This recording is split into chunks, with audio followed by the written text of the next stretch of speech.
Hello guys, good afternoon. So sa sobrang init dito guys, tinamaan na ata talaga itong Bacolod City ng El Nino phenomena. Kasi kanina nang dumaan ako, maraming mga halaman, puno na wala talaga. Kumbaga kulay brown na, patay na siya. Kasi isang beses lang umulan dito. Minsan nawawalan pa kami ng tubig, saka biglang namamatay yung ilaw. Kaya ito, ingat yung lahat. Okay po, mamaya ulit. So hello guys, so nakikita nyo guys, so kawawa naman yung mga tanim guys. Wala na, patay na lahat. Oh, kita nyo, puro ano na, parang anihan na dito yung mga talahib. Oh yan, yung tanim na yun, kulay ano na talaga, wala na. Maliit na apoy lang yan, sisindi talaga yan.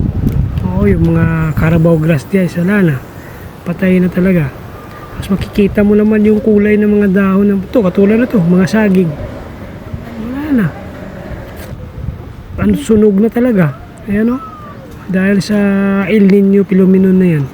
Saka yung mga dahon ng puno guys, oh, green yan ngayon, nangyiyilo, nagbabrown na. Tapos mayroon din dito dalawang, yan o, yung puno na yun, patay na rin.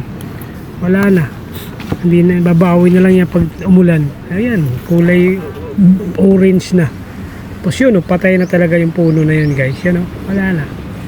Sana naman umulan naman, oh. Kawawa naman yung mga puno. Okay, salamat.